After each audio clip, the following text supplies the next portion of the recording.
Boa tarde, Rede Petrópolis de televisão. Boa tarde, Petrópolis.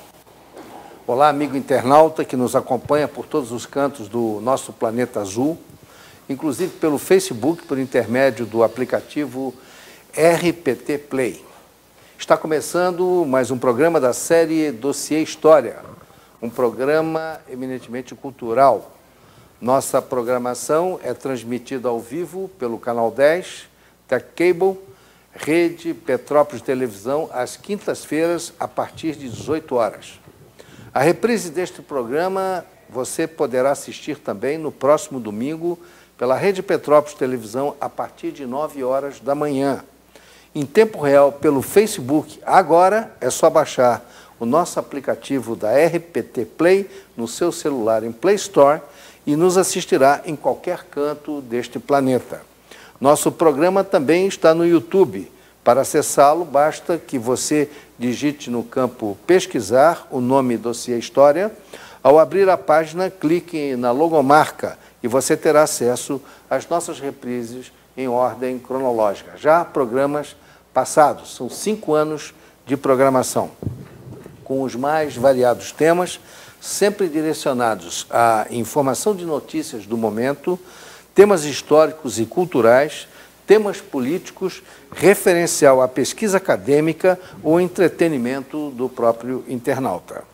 Hoje, dia 13 de setembro de 2018, nosso primeiro quadro é o dia 13 de setembro na história, 256º dia no calendário gregoriano. Faltam 109 dias para acabar o ano. Vamos aos acontecimentos históricos.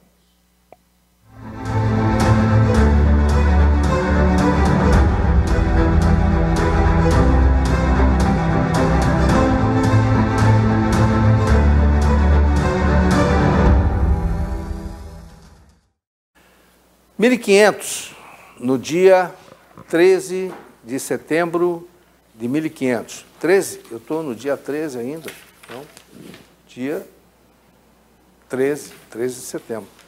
13 de setembro de 1500. Depois de tomar posse oficialmente das terras do Brasil, em 22 de abril de 1500, Cabral chega a Calicut, na Índia, 13 de setembro de 1500. 1541. Regresso de João Calvino a Genebra, na Suíça. Depois de expulso por questões religiosas, ele retornou. E lá, então, ele desenvolveu as teorias religiosas dele. 1598, isso é uma data importante para o Brasil. Filipe III da Espanha toma posse do trono em Portugal e Espanha, como o rei Filipe IV de Portugal. Ele era Filipe III de Espanha e Filipe IV de Portugal. Início da Era do Reino Unido, que perdura de 1598 a 1640, quando então João IV, o João de Bragança, lidera a rebelião portuguesa e liberta Portugal do jugo espanhol. Quer dizer, a família Bragança, cujos descendentes hoje estão aqui, são os nossos príncipes de Petrópolis, os ancestrais dele. João de Bragança foi o homem que libertou Portugal da Espanha. Essa história começa com o desaparecimento do rei português, Dom Sebastião, em batalha, em agosto de 1578, no Marrocos, quando ele não só desaparece, como presumivelmente morreu na batalha. Assume o trono, então, o seu tio, o cardeal Dom Henrique, já idoso, e fora aclamado rei de Portugal em 28 de agosto de 1578. Mas teve uma vida muito curta, ele era provecto, vivia no mosteiro de Alcobaça, que era um mosteiro jesuíta. Depois dele, ainda houve uma sucessão portuguesa, ou uma tentativa de sucessão portuguesa, que foi o prior de Crato, parente mais próximo. Mas Filipe de Espanha reclamou o trono e as cortes portuguesas cederam ao poderio espanhol e também aos interesses econômicos desses representantes das cortes que viam o Império Espanhol crescer muito e achavam que iam ficar ricos, iam ganhar dinheiro. Então entregaram de bandeja o trono de Portugal para Filipe III sem qualquer resistência. Quem lucrou com essa União Ibérica, a chamada União Ibérica? Apenas o Brasil, como a história depois vai nos conferir mais à frente esse legado, que foi a expansão territorial do Brasil para terras espanholas na América do Sul. E quando, então, acabou o Reino Unido, em 1640, essas terras ficaram para o Brasil. Se não fosse a União Ibérica, o Brasil seria bem menor do que é hoje. Hoje, territorialmente, nós não teríamos essas terras a oeste, que pertenciam à Espanha. Em 1917, a quinta aparição de Nossa Senhora, dia 13 de setembro de 1917, a quinta aparição de Nossa Senhora em Fátima, que na época se chamava Ourém, em Portugal. 1966, no Brasil, isso é uma data histórica importantíssima. No Brasil termina a estabilidade do emprego após 10 anos e se institui a criação do Fundo de Garantia por Tempo de Serviço do FGTS. Quer dizer, o empregado na empresa, depois de 10 anos de serviço, ele não podia ser mandado mais embora. Ele tinha estabilidade. E se o patrão o mandasse embora, pagava uma fortuna, era um verdadeiro prêmio de loteria. Em 1985, foi lançado no Japão o primeiro jogo eletrônico do Super Mario Bros., lançado pela Nintendo. Muito bem, meus amigos, terminamos então aqui a história, o dia 13 de setembro na história. Vamos agora ao nosso jornalismo Dossiê História.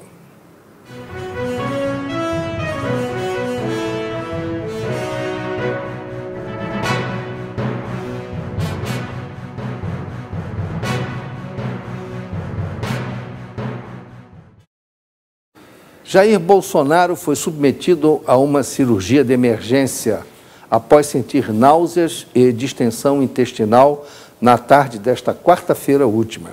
A intervenção cirúrgica foi realizada durante a noite de terça-feira, na noite de ontem para hoje, após o exame de tomografia apontar a obstrução intestinal. Ele teve uma aderência que obstruía o intestino delgado. Flávio Bolsonaro, no Twitter, disse que o estado de saúde de Bolsonaro é grave e pediu orações. Vereador e presidente da Câmara de Petrópolis, Paulo Igor, obtém HC no Superior Tribunal de Justiça. O vereador Dudu também, nesta última terça-feira, na esteira do próprio HC do Paulo Igor. Muito bem. Então, encerramos aqui as notícias de hoje. Nós temos hoje um debate em entrevista, temos 4 convidados, e o nosso tema é as eleições no país. O atentado a Bolsonaro, a ameaça de guerra civil nas entrelinhas do radicalismo político. E como debatedores, eu tenho aqui presente Paulo de Souza Filho, que vai sentar ainda. Eu vou pedir então ao Paulo para que ele tome o assento aqui, por favor, só a cadeira. Temos o historiador militar Fábio Verícios, João Felipe Viardi, articulista, Viardi ou Vaiardi? Como é que é a pronúncia? Viardi, né? Viardi, articulista e promotor cultural. E Roberto Nóbrega, empresário na área do comércio exterior. E temos também Paulo de Souza Filho, que é o presidente do Partido Militar Brasileiro, que vai tomar assento agora. Muito bem, meus amigos, uma boa tarde e noite para vocês. Muito obrigado pela presença.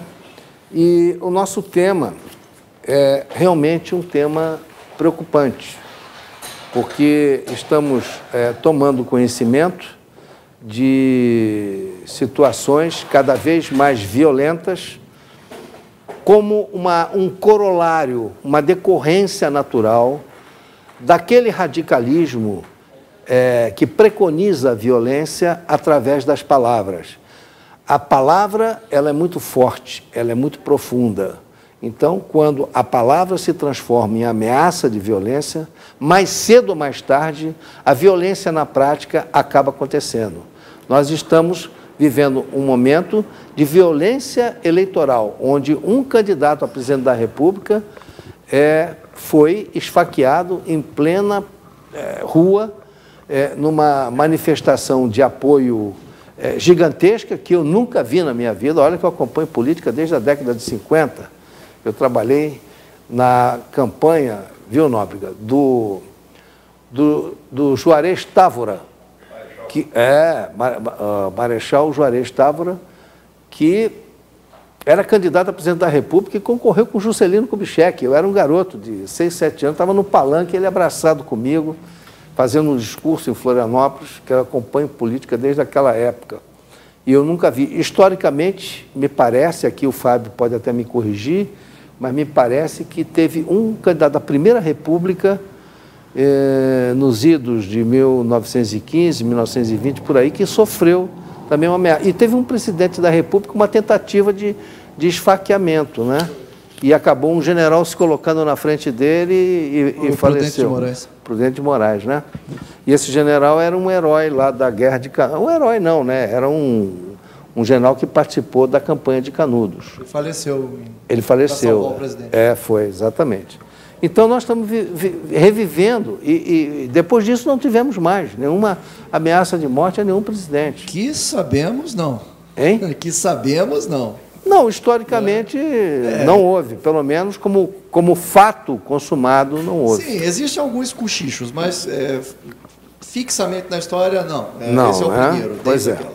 Bom, então, Fábio, eu gostaria de começar por você. Eu gostaria que você fizesse aí um quadro, uma narrativa. Como é que você está vendo esse nosso contexto aí? Boa noite, Prisco. Boa noite aos meus companheiros aqui. Boa noite, os espectadores.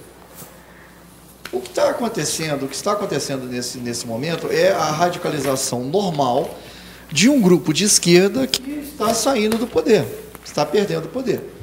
A esquerda, naturalmente, é violenta. Durante muito tempo, o Lula, quando presidente, dizia que não havia problemas de violência porque a direita tinha sido eliminada. Não, é porque eles chegaram ao poder, fincaram o pé e não saíram mais. Agora, no momento em que eles estão para sair, eles vão para essas atitudes de violência. Quem leu o Manifesto Comunista, quem leu o Capital, quem leu o Decálogo de Lenin, quem leu até autores menos radicais, como o Castoriadis, como o Polantzas, quem leu Gramsci, vê que faz parte do ideário da esquerda a violência para se chegar ao poder e para se manter no poder. Eles chegaram ao poder no voto. Como agora estão perdendo no voto, vão partir para a violência. Haja vista o que alguns expoentes da esquerda brasileira estão dizendo. O presidente do PCO, esses dias, disse que não se solidariza com o Bolsonaro porque gente de direita tem mais é que morrer mesmo. Você não vê esse discurso nos militares, você não vê esse discurso nas ditas pessoas de direita. A direita e o centro tendem à pacificação, até porque a direita quer o comércio, quer o mercado funcionando, e com violência isso não funciona. Você tem grupos de extrema direita, graças a Deus nós não os temos no Brasil. Isso está acontecendo mais nos Estados Unidos e na Europa. Aqui o problema é a esquerda e a extrema esquerda. E nós temos que coibir esses atos para evitar que o Brasil se transforme numa Venezuela. A Venezuela é um caso que eu conheço bem, porque mais de 10 anos eu monitorei a situação da Venezuela, desde antes do Chávez até depois com o Maduro, por causa da situação de Roraima. E a Venezuela implodiu. Aquilo não se pode nem mais se chamar de nação, dada a situação em que o país se encontra. O radicalismo de esquerda no Brasil é muito forte, principalmente dentro das universidades, com a doutrinação que acontece nas universidades públicas, nos colégios, e esse radicalismo tende à violência. Que esse rapaz que esfaqueou o candidato Bolsonaro agiu sozinho, duvido. Duvido. Todo mundo duvida. Duvido. Pelas evidências que estão aí. Né? Exatamente. Muito bem, eu vou, antes de passar... O próprio advogado, nosso colega... Pois não. Lá foi numa entrevista que ele deu, o próprio advogado, ele se confundiu na narrativa sobre o rapaz. Não, porque ele falou assim no plural. Não foi? É. Falou no plural, está no Facebook. Falou no plural. E depois Esse jogaram o patrocínio da causa em cima de uma igreja e o pastor lá já admitiu. que já A desmentiu. igreja chama assim, igreja Exatamente. pentecostal. Claro, pentecostal. Flávio Bolsonaro hoje deu uma entrevista Na rádio, no Rio, lá no Rio de Janeiro. Na rádio. E ele estava falando, ele estava um tanto quanto indignado, porque já era para a Polícia Federal, nessa altura, já ter coletado algumas evidências, né? Isso. Então, eles estão realmente muito preocupados. Mas antes de prosseguir na nossa conversa aqui, eu vou passar um pequeno vídeo do reitor da UFRJ, o incendiário Roberto Lerrer, filiado ao PSOL, o mesmo reitor que irresponsavelmente colocou fogo lá no Museu Nacional, né? Ele faz um discurso, né, exortando a violência e pedindo para fuzilar todo o pessoal da direita, que isso aqui o pessoal da direita merece. Então, vou pedir a nossa técnica para passar esse vídeo aí e nós vamos, então, fazer um comentário em cima disso. A construção de uma sociedade socialista. E é assim que nós enfrentaremos os conservadores. É assim que nós vamos enfrentar os conservadores. Radicalizando a luta de classe. Mas qual vai ser o nosso diálogo com esse setor? Com o setor conservador? Veja, o setor conservador é perigoso porque lança suas garras na consciência da classe trabalhadora. É nela que nós temos que nos defender contra essa ofensiva conservadora. E não no diálogo com eles.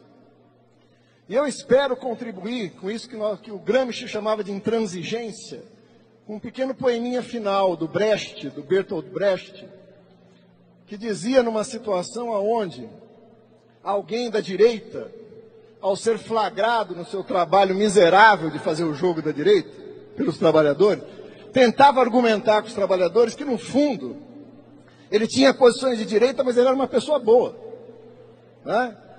Ele era uma pessoa que tinha ideias próprias, que não se vendeu, que tinha convicções, que era uma pessoa sábia, né?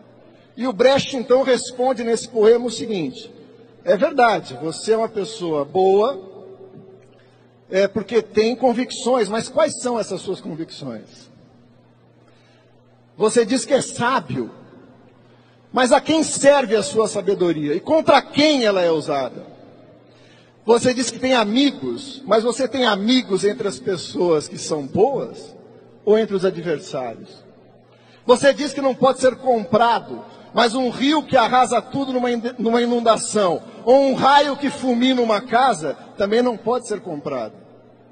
Nós sabemos que você é nosso inimigo, mas considerando que você, como afirma, é uma boa pessoa, nós estamos dispostos a oferecer a você o seguinte: um bom paredão, onde vamos colocá-lo na frente de uma boa espingarda, com uma boa bala, e vamos oferecer, depois de uma boa pá, uma boa cova, né? Com a direita e o conservadorismo, nenhum diálogo, luta.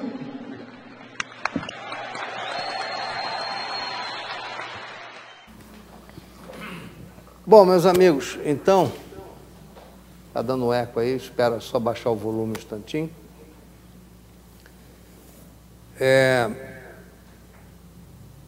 Alô? Ainda estamos com eco aqui. Alô? Não conseguiu baixar o volume?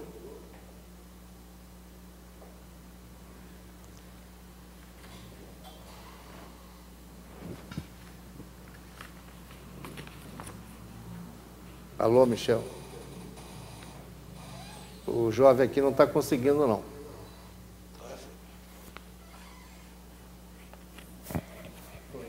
Foi? Ah, agora sim. Bom, então, esse senhor que fez esse discurso aí de ódio, querendo eliminar a direita, porque, veja bem, em qualquer país, a direita e a esquerda, elas têm que existir. É como o polo positivo com o polo negativo, né?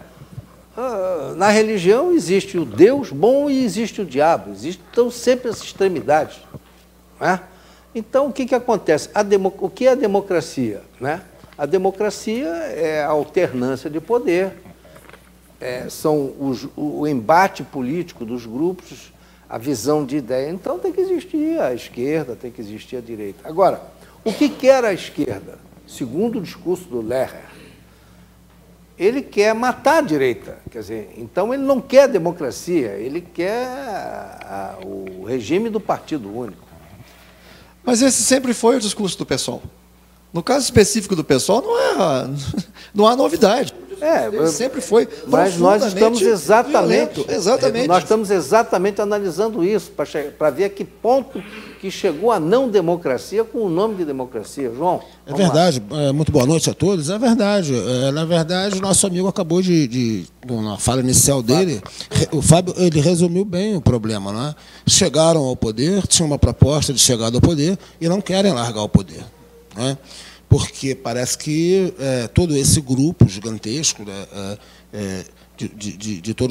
todas as estatais foram aparelhadas, universidades públicas, né, toda aquela máquina gorda do governo que abriga todo mundo, eles não podem perder isso de forma alguma, né? O projeto era realmente para governar o Brasil por 30, 40 anos, né, de uma maneira indefinida e praticamente perpétuo, até que ocorresse um milagre do Brasil ressurgir com uma ideia diferente do discurso único que vem sendo implantado através de mídia, através de universidade. Então, o brasileiro ia sempre encurralado nesse discurso que nós somos os bonzinhos, eles são maus, mas agora parece que é justamente o contrário, né? Então, o Brasil acordou, as redes sociais tiveram um papel muito importante com relação a isso, aquele discurso único ele foi caindo pouco a pouco, e hoje nós temos um líder político aí que está movimentando as massas sem dinheiro, apenas trabalhando, operando com a verdade, né? E hoje o brasileiro ele está um pouco mais crítico e cuidando muito mais da vida política do que da novela do futebol. E isso é que está incomodando bastante. Nós estamos ligados no que está ocorrendo, né? Essa geração ela está ligada no que está ocorrendo, estamos todos conectados em rede e estamos desarmados, politicamente mal representados, né? Mas estamos nos movimentando e mostrando as nossas predileções. E talvez isso esteja, talvez não, com máxima certeza, isso está incomodando muita gente. Muito bem, Roberto Nóbrega. Não, eu estou verdadeiramente estarrecido. Eu fiquei aqui em estado de choque quando eu vi esse discurso. Esse discurso porque ele, do reitor da UFRJ. Eu me formei pela UFRJ e sou formado em Direito, sou seu colega, como advogado do Rio de Janeiro. E eu estou estarrecido, porque eu me lembro da minha época de federal, que eu fui do CACO, apanhei, tem 3 pontos aqui na cabeça, fui convidado a entrar no movimento guerrilheiro estudantil, assaltar banco, sequestrar embaixador, e eu que trabalho em comércio exterior, olha só, eu tinha projeto de trabalhar em comércio exterior, como é que eu ia sequestrar embaixador? Chega a ser cômico. Mas você caiu na cantilena dele não, na época? Eu estava na faculdade, eu era jovem. Entendeu? E a gente vai, e até os jovens de hoje em dia, vocês têm que acordar, pessoal. Vocês têm que acordar. Eu tenho falado até para o meu sobrinho, que faz parte aqui da UCP,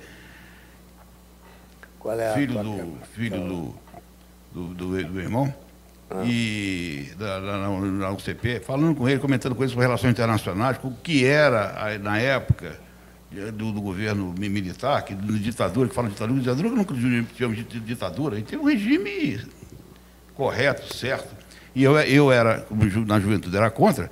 Agora você vê, os anos se passaram, hoje nós estamos na beira do precipício, porque esses partidos que foram legalizados, inclusive pelo próprio general Figueiredo em 80, né, quando ele legalizou o PT, né, 79, 80, quando ele legalizou o PT. O Leitão de Abreu. Chanceler Leitão de Abreu. 79 anistia. Eu não sou contra legalizar partido e tal, porque não pode haver terrorismo. E você vê que esse reitor, ele fala no paredão. Ele traduziu do paredão para o paredão. Agora nós vamos ter, então, o paredão brasileiro. Aliás, no Facebook eu tenho comentado, Prisco, para o pessoal saber o que é a ditadura em Cuba, o que foi a ditadura em Cuba, que ainda é, agora está democratizando. Vocês vejam, pesquisem no Google a palavra El Paredón e vejam quantas milhares de pessoas morreram em Cuba, vítimas do paredão. Centenas de milhares. Centenas de milhares. Aí agora veio o reitor, 100 mil, né? o reitor da UFRJ, o reitor, falar no paredão.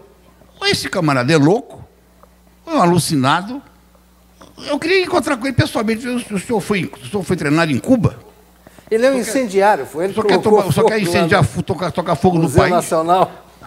Amanhã os militares se reúnem, vão lá na Federal, como foram na época que eu estava lá, invade a Federal, aí vamos dizer assim, a truculência, os militares, ditadura, não sei o quê.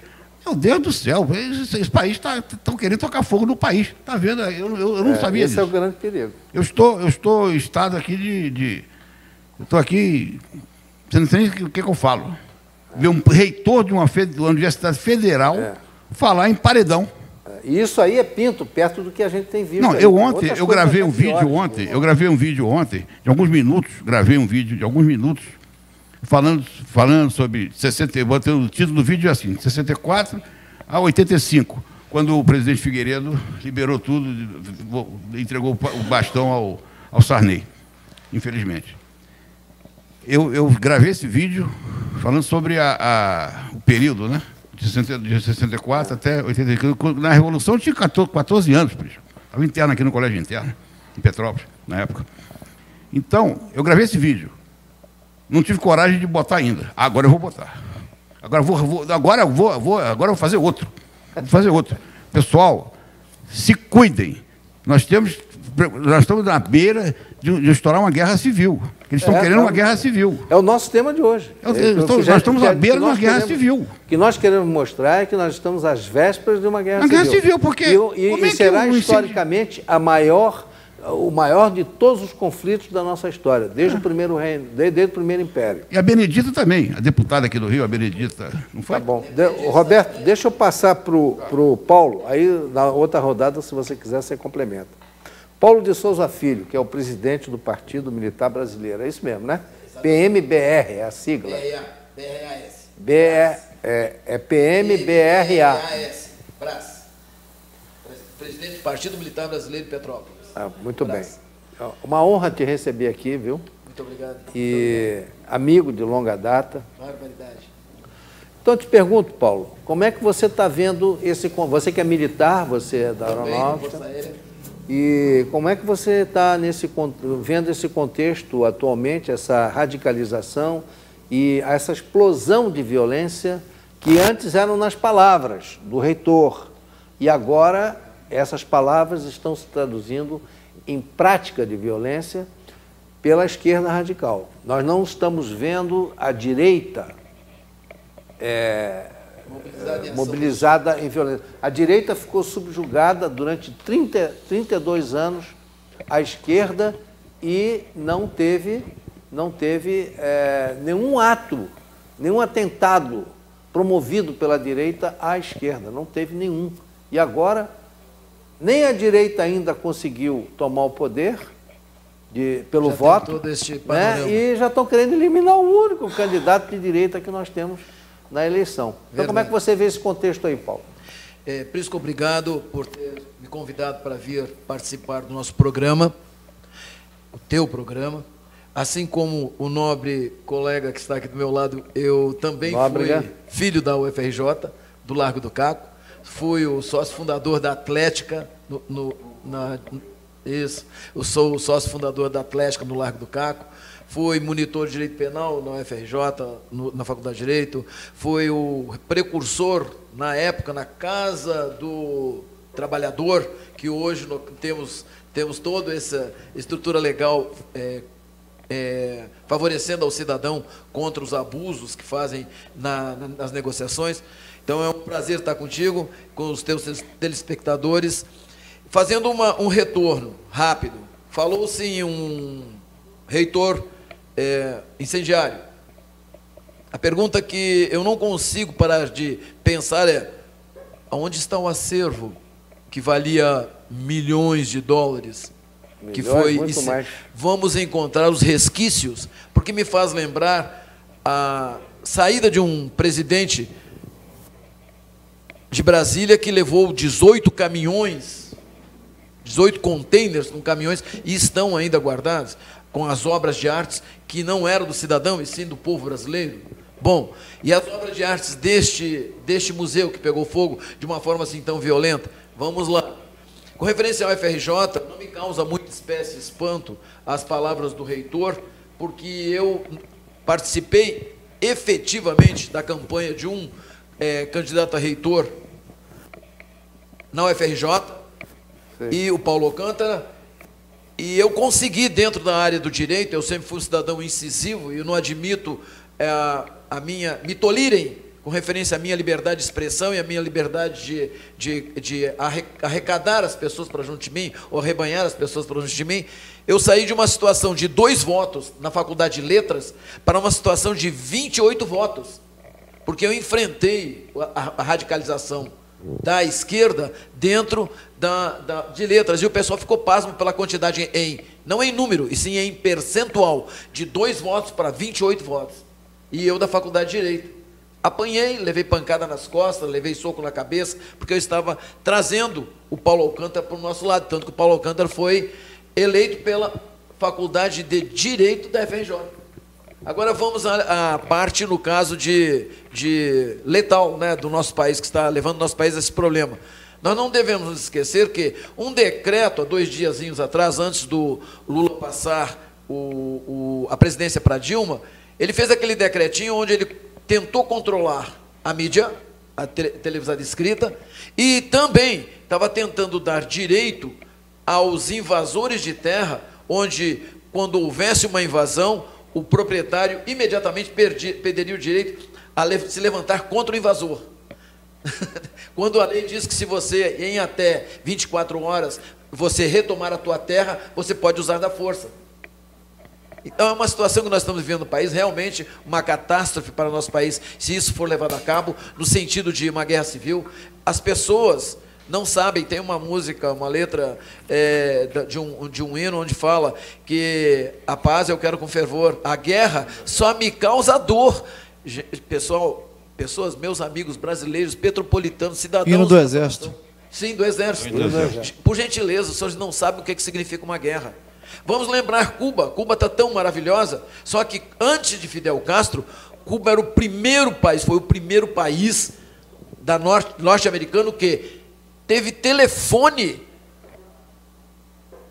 Cuba tinha linha de metrô, os Estados Unidos ainda estavam na época da pedra, e Cuba já tinha telefone instalado nas residências.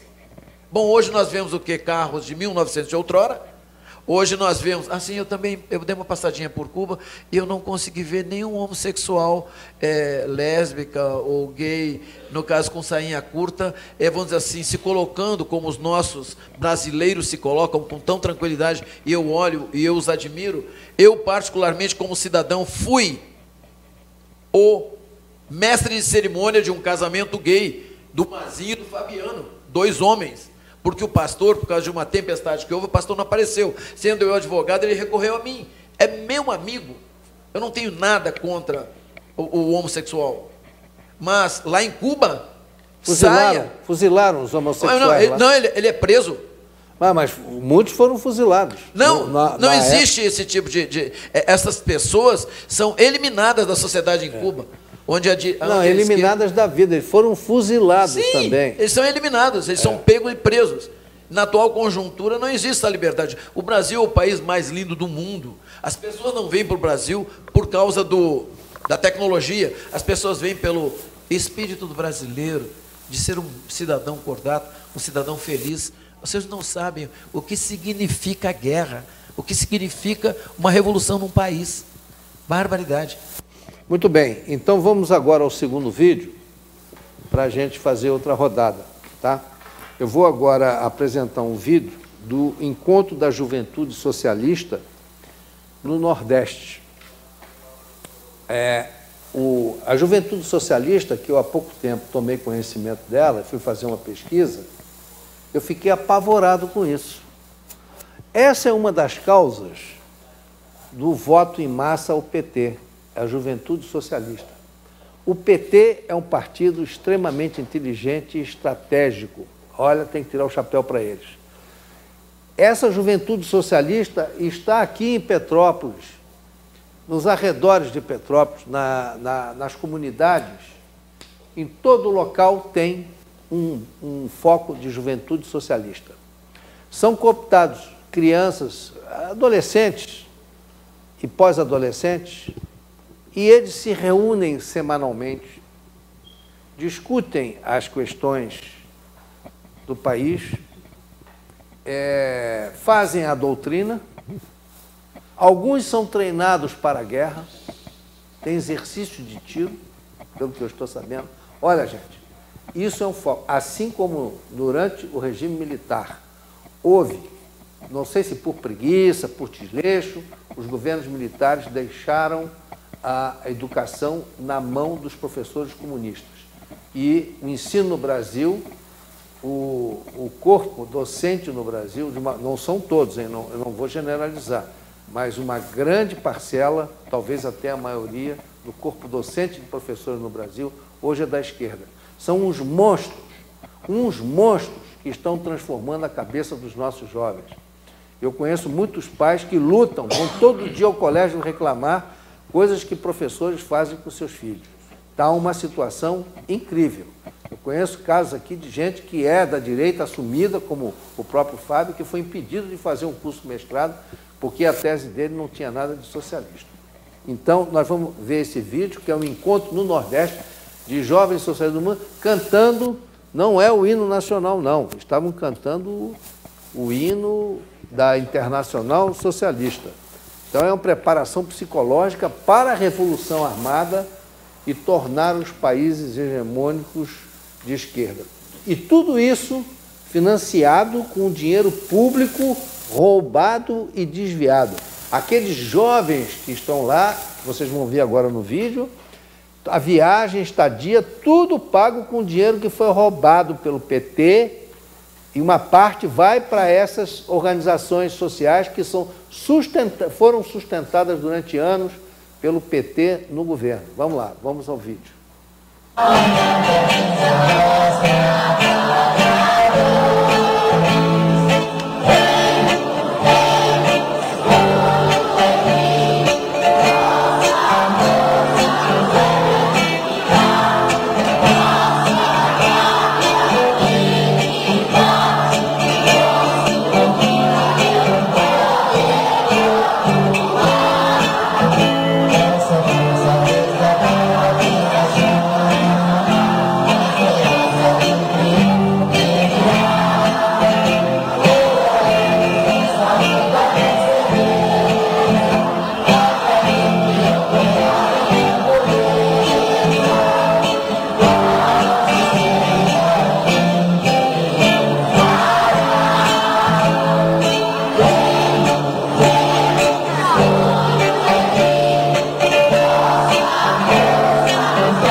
Muito bem, meus amigos. Então, agora eu vou pedir ao Fábio para fazer um breve comentário sobre isso, sobre essa juventude socialista. Profundamente triste o que a gente está vendo. O estrago já foi feito, o mal já foi feito. Agora, você frisou muito o PT, mas nós temos que ter consciência de que esse mal ele é muito maior do que o partido. Ele vem do Foro de São Paulo. E o Foro de São Paulo foi introduzido no Brasil nos anos 90 com o apoio do PSDB. O senhor Fernando Henrique Cardoso. Foi ele que deu as bênçãos para que o Foro de São Paulo se instalasse em São Paulo. E ele veio com a orientação de Cuba. Quando as nações da antiga União Soviética e do leste europeu deixaram de ser marxistas, precisava de uma vaca louca, precisava de um otário. A vaca louca foi o Brasil. O otário fomos nós. E aceitamos esse tipo de coisa aqui dentro. Com a orientação cubana, castrista, e o beneplácito da nossa esquerda, que tem até vergonha de se dizer esquerda, né? Dizer que o PSDB não é esquerda, pelo amor de Deus, o PSDB é uma grande esquerda. Grande esquerda. É uma grande esquerda. Votar no Alckmin é votar na esquerda. Entende? E fazendo uma amálgama do tudo que foi feito aqui, tudo que foi falado aqui, há um ditado na antiguidade, dos gregos e dos romanos, que dizia o seguinte: a fome não obedece à lei, A fome faz a lei. E hoje o Brasil tem uma fome imensa de justiça, de correção, de integridade, de honra, de um projeto nacional, de uma ideia do que é que nós somos, do que é que nós vamos vir a ser. Isso que nós vemos ali, agora, foi simplesmente lealdade dividida em corações confusos. Frase de John Ronald Reuel Tolkien no Senhor dos Anéis. Exatamente. Lealdade dividida em corações confusos. Esses meninos, essas crianças... Adolescentes, né? Eles não têm ideia do que estão fazendo. Porque eles não tiveram sequer opção de ver o outro lado. Estão sendo doutrinados desde criança. E muitas vezes, Prisco, não é culpa tanto do professor, porque o próprio professor não teve o ensino adequado, o próprio professor não sabe o que é uma doutrinação marxista, e eu, particularmente, passei aqui em Petrópolis por isso com meu filho, que tem 10 anos de idade, de professores estarem fazendo doutrinação marxista com ele, sem saber o que estavam fazendo. E eu tive que ir até o colégio e dizer, gente, para com isso, pelo amor de Deus. Olha o que vocês estão fazendo. Existe a doutrinação ideológica, que é o que a lobotomia que aqueles meninos passaram, e existe a doutrinação da falta de cultura do nosso povo, dos nossos professores, dos nossos educadores. Infelizmente. O mal já está feito. O estrago já foi feito. Vamos ver o que vai daqui para frente. Vamos lá, João, rapidamente, então. Rapidamente. Eu vou pedir a vocês que curtem os comentários, porque eu tenho mais 2 vídeos além dele. Tirando o período Collor, 2 aninhos que o Collor foi presidente da República, né? Não fazia parte desse grande esquema, então foi logo retirado. Né? Portanto, 31 anos, 3 partidos dominaram o Brasil, o PSDB, o PT e o PMDB, sempre presente, né? Pode ver que de Sarney para cá foram esses 3 os partidos predominantes no Brasil.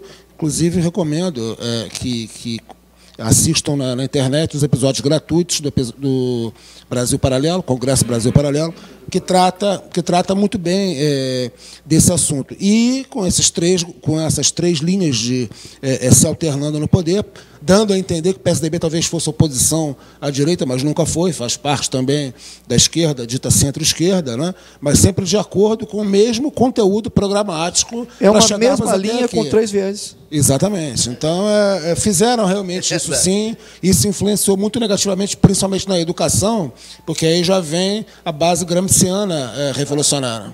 Então, eles precisavam aparelhar todo o sistema educacional brasileiro, precisavam de apoio da mídia, precisavam da força dos sindicatos, e todos esses coletivos, eles inclusive tratam com esse vocábulo, né? Todos esses coletivos precisavam estar sob a mesmíssima orientação e gestão.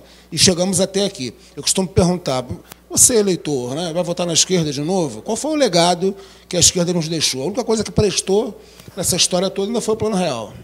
Único legado, aquilo que os governantes fizeram, que a classe política fez e que permaneceu no tempo e positivamente. Mas nada houve, absolutamente mais nada houve, a não ser assistencialismo cada vez maior, a não ser doutrinação cada vez maior, e isso, evidentemente, não foi nada bom para a gente, né? Muito bem, vamos lá, Roberto Nóbrega, rapidamente. É decepcionante o vídeo que eu vi, que eu assisti. Eu fico realmente chocado com esses seus vídeos aí que você colocou aí. A periferia toda está hoje com esses aglomerados. Não, e com dinheiro roubado da Petrobras. E não só da Petrobras, mas no Brasil todo, em todos os lugares. Com relação ao Fernando Henrique, eu gostaria de fazer uma crítica, né, a ele, pessoalmente, presidente, porque eu tive o prazer e desprazer de viajar com ele para a Índia em 96. Não sei se você sabia. O FHC? FHC. Por a missão para a Índia. E na Índia, eu preocupado com... Sempre fui idealista, né, preocupado com o preço dos remédios no Brasil, sabendo que a indústria indiana é ótima, maravilhosa nos preços e tal, eu comentei com ele, sugeri a ele. Presidente, ele me perguntou, né, que eu era presidente da Câmara de Comércio Brasileira, ele perguntou, Nóbrega, o que a gente pode fazer aqui na Índia e tal? Eu falei, presidente, eu acho que o povo brasileiro precisa comprar remédio barato. Aliás, hoje eu tomo remédio da pressão bem baratinho, né? Você compra 3 por R$10, 3 caixinhas. E eu falei com ele, o senhor poderia abrir o mercado brasileiro para as indústrias indianas se estabelecerem do Brasil. Ele que tinha que estar preocupado, não era eu. Eu não era nada. Ele falou assim, mas as multinacionais não vão deixar veja só, o presidente da República. As multinacionais não vão deixar o laboratório de indiano entrarem no Brasil. Eu falei, meu presidente, Vossa Excelência é presidente do Brasil, não é de nenhuma multinacional. Mandei na nata para ele. Eu que já tinha enfrentado o Figueiredo anos atrás, pessoalmente também, mandei na lata para ele. Isso lá na Índia. Ele me olhou assim, é? Eu falei, o povo brasileiro precisa comprar remédio barato. E ele assim, olhando para minha cara com cara de assustado.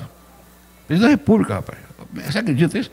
Aí ele falou assim, não, então temos que estudar. Ele falou outras sugestões, de criação da PEX e tal, que botou um monte de PDSDBista lá em Brasília, que não sabiam fazer nada. Então, com a boca torta lá, que era o ministro dele também. Não tinha nada de comércio exterior. No dia seguinte, eu dei uma entrevista no jornal O Globo, e ele me pediu para dar entrevista. Para o Globo. Eu falei, por que eu vou falar, presidente? Com a Ana Tavares. Ana Tavares não, Tereza Cruvinel. Ela, não, Nóbrega, você faz dar uma entrevistazinha aí falando sobre remédio. O presidente pediu para você dar entrevista. Eu falei, eu? Ele tem que dar entrevista ao presidente, não sou eu. Não, você tem que falar sobre remédio barato. Então, ainda me botou como boi de piranha. Nóbrega, eu vou pedir para você encurtar, que eu tenho 8 minutos. Não, você veja só, presidente do Brasil. Aí, e ele que liberou esse fórum de São Paulo, que criou essa confusão toda. Aí começou, quando acabou a União Soviética. Pois é. Depois que acabou a União Soviética, eles... O Nóbrega é que deu a ideia do genérico. Foi eu comecei com o Serra. O ministro da Saúde na época. Tem chegado para o Brasil. Esse senador, como é o nome dele? José Serra. E o mal dele, o pior de tudo. Roubou a ideia dele. Não, roubou não. São desonestos. São lalaus mesmo, roubou mesmo, rouba mesmo. Você dá as ideias, dá sugestão, depois bota um monte de gente lá que não sabe nada, a PEX e por aí vai. Vamos lá. Por isso que eu estou agora com... Vou passar aqui agora para o nosso Paulo. Com referência, no caso, ao nosso vídeo, é triste, né? Mas se nós pegarmos e olharmos o Decátulo de Lenin, ele é paulatino. E lá no meio da confusão, quando se entendeu que não se ganharia mais um país através da luta armada, propriamente dito, disse que se usasse a democracia para qualquer coisa, a democracia. Então, usando a democracia para aparelhar o nosso país e tomar o nosso país, como estão fazendo com os nossos jovens, que foi mostrado nesse vídeo. Isso é um absurdo. Okay. Em nome da liberdade, se mata a liberdade. Só um minutinho. Em nome da liberdade, se mata a liberdade. Eu vou pedir agora à produção, lá a nossa técnica, para passar o vídeo do senador Requião e Benedita da Silva, com apologia da violência. E logo em seguida, porque nós estamos com tempo curto, já passa imediatamente seguido o quarto vídeo, que é o general Lessa falando abertamente sobre os limites da tolerância em relação aos desatinos do Supremo Tribunal Federal. Então vamos lá. Que o protecionismo é indispensável para o fortalecimento da indústria nacional, que nenhum país se desenvolve ancorando sua economia nas commodities agropecuárias e minerais. Que novidade há nisso? Nenhuma. Denunciar e discutir que estão entregando petróleo, terras, minérios, os ares, os mares e as florestas. Quem é que desconhece que isso está ocorrendo no Brasil hoje? Passar horas acessando blogs de esquerda e nos comprazendo com o que lemos, satisfazendo-nos e sentindo-nos vingados dos fascistas. Para quê? Para quê? Assomar as tribunas, qualquer tribuna, para denunciar os descalabros e desmandos da educação, da saúde, o desmonte do SUS, deste ou daquele programa que o raio do governo Temer quer proporcionar no desmonte do país. E daí, companheiros, amigos e amigas que comigo dividem o pão amargo desses dias, não faltaram palavras, não faltou uma vírgula sequer nos discursos, em nossos artigos, em nossos debates.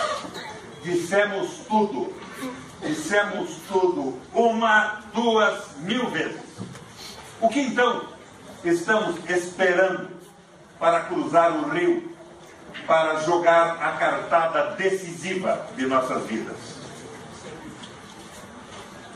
senhores e senhoras universitários aqui presentes, convençam-se, não há mais espaço para a conversa e para os bons modos. Não há mais espaço para a conversa e para os bons modos. Não há mais espaço para a conversa e para os bons modos.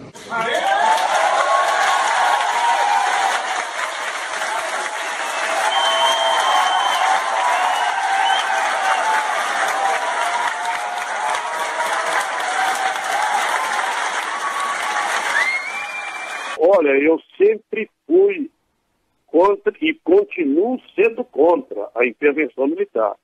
Eu não sou a favor, eu comungo nesse particular com o comandante do Exército em particular, com o general Vilas Boas, e logicamente cruzei com os demais comandantes. Mas eu acho que há um limite de tolerância. E eu estou achando que nós estamos chegando nesse limite de tolerância, infelizmente. Eu quero crer que, do jeito que estão indo as coisas, se o STF continuar desafiando a sociedade brasileira, nós corremos o risco, e aí a responsabilidade é toda do STF, de uma confrontação nacional. Não será pacífica. Uma intervenção militar vai ter derramamento de sangue.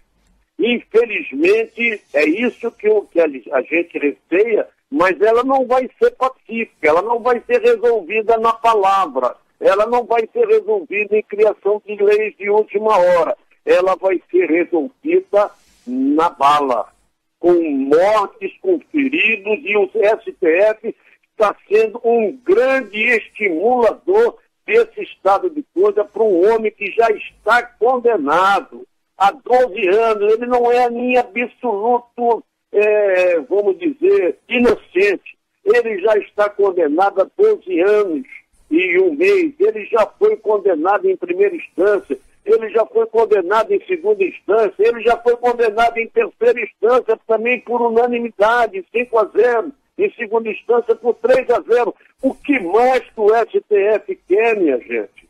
Quer dizer, não dá para entender. Não estamos tratando de uma pessoa sobre a qual existem dúvidas de culpabilidade. Não existe mais. Ou então a nossa justiça não prestou para nada na primeira.